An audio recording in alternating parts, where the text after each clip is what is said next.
तो 2014 के बाद से गुरुदेव के परिवार वालों ने, जो तथाकथित कोऑर्डिनेटर लोग बने हुए थे, जिन्होंने संगत को संभालने का ठेका लिया हुआ था और अज्ञानता में फिर अपने आप को एमएलए या विधायक से वो कम नहीं समझते थे, परमात्मा ने संगत उन काल प्रेरित लोगों के हाथों में सौंप दी। देखो, काल नहीं आएगा, स्वयं धरती पे नहीं उतरेगा, वो आत्माओं की परीक्षा लेने के लिए, आत्माओं को तोड़ने के लिए। सृष्टि रचना में परमात्मा ने हमें बहुत अच्छे से समझा रखा है कि उसको एक श्राप लगा हुआ है। जो गलती उसने सतलोक में की थी, अपनी ही बहन के साथ में बदतमीजी करने की, बलात्कार करने की जो कोशिश उसने की थी, उसकी एवज में उसको एक श्राप लगा। उसको 1 लाख मानव शरीरधारी आत्माएं खाने का उसको श्राप लगा हुआ है। तो उसका चेहरा बड़ा ही विकराल बताया परमात्मा ने, भूंडा बताया। देसी भाषा में कहते हैं कि भूंडा, लंबे लंबे दांत, ओछा माता, पता नहीं बहुत सारी परमात्मा ने उसकी पहचान बताई है। तो वो स्वयं नहीं आता, उसने अभी तक अपने बच्चों को भी अपना दर्शन नहीं दिया, ब्रह्मा विष्णु महेश को भी, और आम प्राणियों के लिए भी उसने गीता जी में कह रखा है कि अर्जुन, ये मेरा वास्तविक रूप है, इस रूप के दर्शन ना कोई जप से कर सकता, ना कोई तप से कर सकता, ना कोई दान धर्म से कर सकता। ये तो मैंने तेरे ऊपर विशेष मेहर करके मेरा ये रूप दिखाया है। जिस रूप को देख के अर्जुन जैसा योद्धा भी कांप गया, उसके पसीने छूट गए। तो वो स्वयं नहीं आएगा धरती पे, वो दूसरी आत्माओं के अंदर भूत की तरह प्रवेश करके या उनके अंदर कुप्रेरणा करके। कौन सी आत्माओं में? जो आत्माएं पहले सतगुरु की शरण में होती है, फिर बीच में मर्यादा तोड़ देने से, छोटी मोटी मर्यादाओं के तोड़ देने से नहीं, विशेष मर्यादाओं के तोड़ देने से। और विशेष मर्यादा भक्ति मार्ग में एक ही होती है कि अपने गुरु से यदि किसी ने आस्था हटा ली, अपने गुरु को यदि किसी ने मानुष मान लिया, अपने जैसा एक जीव मान लिया, और जो व्यक्ति अपने गुरु के वचनों की अवहेलना करने लग गया, भक्ति मार्ग में जो मनमर्जी करने लग गया, वो काल प्रेरित आत्मा होती है। उसके लिए परमात्मा कहते हैं, जब तक हंसा हमरी आनार, काल लगे ना तेरा बाणा। कि जब तक मेरा भगत मेरी आण कान में अर्थात मेरी मर्यादा में रहेगा, काल का कोई भी अटैक नहीं हो सकता। तो गुरुदेव के जो परिवार वाले थे, बेटा बेटी, भाई बंधु, रिश्तेदार, जवाई और कोऑर्डिनेटर लोग, जो 24 घंटे सदगुरुदेव जी के चरणों में रहा करते थे, और पुण्यात्माओं, परमात्मा जब इस पृथ्वी पे आते हैं तो वे एक आम व्यक्ति की तरह लीला करते हैं, भूमिका करते हैं। वो मित्र की तरह व्यवहार करते हैं, और मित्र की तरह व्यवहार करने के चलते बिना ज्ञान के भगत उनको अपने मित्र ही समझ लेते हैं, उनको एक आम व्यक्ति समझ लेते हैं। उनकी लीलाओं को नहीं पहचान पाते कि परमात्मा मानव शरीर में लीला क्या कर रहा है। जब ये परमात्मा लीला करता है, जिस भी कोई रोल ये परमात्मा अपने हाथ में लेता है, तो मालिक ने बताया कि वो 1 नंबर का रोल करता है, 1 नंबर का। जैसे कोई फिल्म बनती है और उस फिल्म में मान लीजिए कोई सलमान खान है, और सलमान खान को उस फिल्म में रोल मिल गया एक पागल व्यक्ति का, तो पुण्यात्मा, हम सब जानते हैं कि वो सलमान खान पागल नहीं है। 5 स्टार होटल में खाता है, बड़े बड़े उसके फार्म हाउस हैं, बड़े बड़े उसके मकान हैं, बड़े बड़े लोगों के साथ में उसका मिलना जुलना होता है। लेकिन उस फिल्म में जो उसको रोल दिया गया है एक पागल व्यक्ति का, वो हूबहू एक पागल व्यक्ति का ही रोल करता है। कि अगर मैंने जरा सी भी कमी पागल व्यक्ति के रोल में कर दी तो ये फिल्म जो है पिट जाएगी, करोड़ों रुपया उस प्रोड्यूसर का बर्बाद हो जाएगा, और मेरे भी मार्केट में बेइज्जती हो जाएगी कि ढंग की फिल्म नहीं बनाई, अच्छा रोल नहीं किया। तो बहुत अच्छा इंटेलिजेंट होने के बावजूद भी वो व्यक्ति पागल का रोल करता है, तो ऐसा रोल करता है कि देखने वालों की आंखों में आंसू आ जाते हैं। तो पुण्यात्माओं, उस परमेश्वर के आगे ये बॉलीवुड वाले, ये क्रिकेटर, ये बिजनेसमैन, ये बड़े बड़े मंत्री, प्रधानमंत्री, ये तो ऊंट के मुंह में जीरे के बराबर हैं। अगर वो परमेश्वर कोई रोल अपने हाथ में ले ले तो सोचिए कि पुण्यात्माओं किस कदर उस रोल को परमात्मा निभाएगा। और परमात्मा ने आज वर्तमान में जो आम व्यक्ति का रोल किया है, 8 सितंबर 1951 को गांव धनाना, जिला सोनीपत में सशरीर प्रकट होके एक आम व्यक्ति का, आम संत का, वो काल भगवान भी धोखा खा रहा है कि ये वो परमात्मा तो नहीं हो सकता, जरूर कोई सिद्धि वाला साधु महात्मा है ये। आज वो काल भगवान ब्रह्मा विष्णु महेश का बाप, दुर्गा का पति, जो सबके अंदर मन रूप में बैठा हुआ है, जिसने ब्रह्मा विष्णु महेश की भी चोटी पकड़ के और अपने अनुसार ही सारे काम करवाता है, वो काल भी धोखे में है कि ये परमात्मा नहीं हो सकता। वो सारी सृष्टि का रचनहार, वो कबीर परमात्मा ऐसा नहीं हो सकता कि जब चाहे उसको जेल में बैठा दो, जब चाहे कोई उसको गाली निकाल दो, जब चाहे कोई उसके साथ में वाद विवाद कर लो। ये कौन है ये?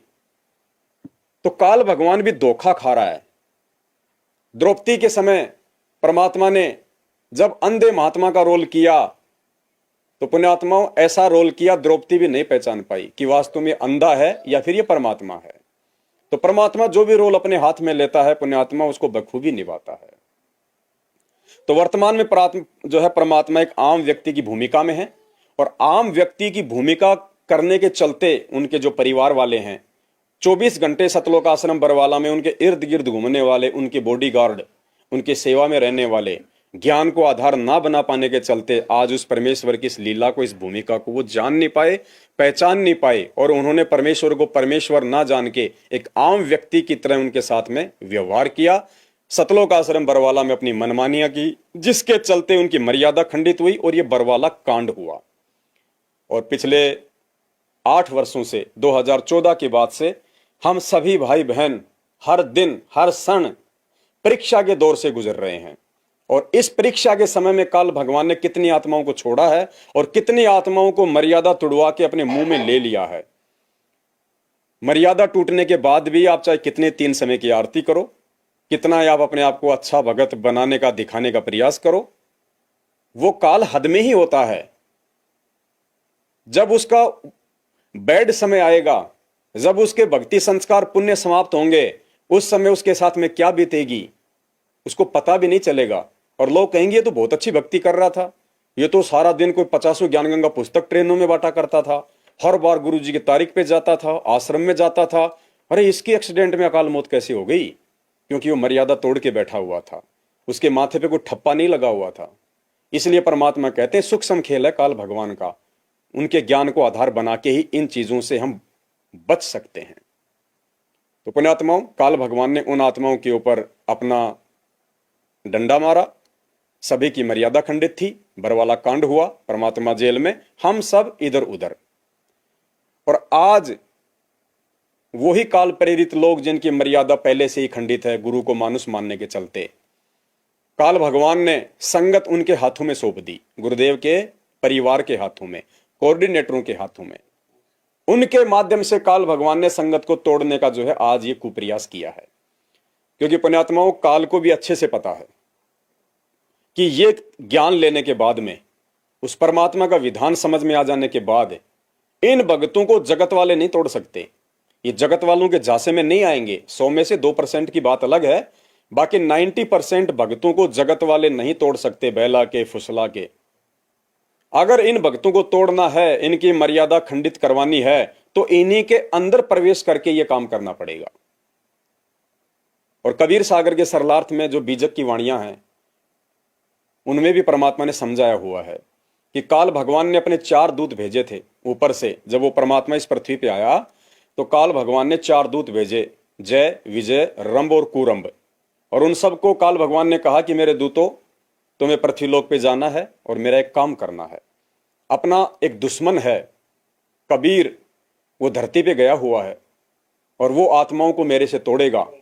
तुमने उसके पंथ में प्रवेश करके पहले उन आत्माओं को अपने विश्वास में लेना है, और जब वो आत्माएं तुम्हारे ऊपर विश्वास करने लग जाएं, तुम्हारे हर अरे गरे आदेश को स्वीकार करने लग जाएं, तुम कोई भी बात उनके सामने रखो और वो बिना सोचे विचारे, बिना अपने गुरुदेव के ज्ञान को आधार बनाए उन चीजों पे अमल करना शुरू कर दें, उसके बाद तुम उनकी मर्यादा तुड़वाने का कार्य मेरे आदेश से नीचे जाके शुरू करो।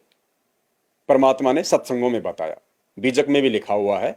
और एक विजेंद्र नाम का कोई व्यक्ति है जिसने अपनी वाणियों के माध्यम से भी इस चीज को बखूबी समझाया हुआ है। तो काल भगवान ने सतलोक आश्रम मैनेजमेंट हरियाणा को, इन कोऑर्डिनेटरों को, पूज्य गुरुदेव जी के बेटा बेटी को, उनकी पत्नी को, उनके रिश्तेदारों को अपने एजेंट के रूप में मोहरा बनाया। और भगत होते हैं, श्रद्धालु होते हैं, उनकी एक कमजोरी होती है, विश्वास बहुत जल्दी कर लेते हैं। हालांकि विश्वास करना होता है बहुत जल्दी अपने सतगुरुदेव जी के ऊपर, लेकिन हम सतगुरुदेव जी के ऊपर विश्वास करते हैं बाद में, पहले उनके आसपास रहने वालों पे हम आंख बंद करके विश्वास कर लेते हैं। और आज पिछले 8 वर्षों से इसी अंधविश्वास के चलते भगत समाज की मर्यादा कदम कदम पे तोड़वाई जा रही हैं। वो मर्यादा चाहे आपको कभी बीजेपी को वोट डलवा के, चाहे कभी कांग्रेस को वोट डलवा के, चाहे कभी उन पार्टियों का समर्थन करवा के, पीले पर्चों के माध्यम से गुरुदेव का नाम लेके आदेश दे के, या फिर आपको कभी जाट आरक्षण में बैठा दिया गया, जब हरियाणा में जाट आरक्षण था 2016 में, आपको गुरुदेव का आदेश बता के जो लोग अपनी लड़ाई लड़ रहे थे आरक्षण की, हमें तो सतलोक में आरक्षण चाहिए, भक्ति में आरक्षण चाहिए, हमें यहाँ की जमीन में आरक्षण नहीं चाहिए, नौकरी में आरक्षण नहीं चाहिए। नौकरी परमात्मा ने छोड़ के दिखाई कि भक्ति करनी है तो ये नौकरियां सबसे बड़ी बाधा हैं, आपको मर्यादा में नहीं रहने देंगी।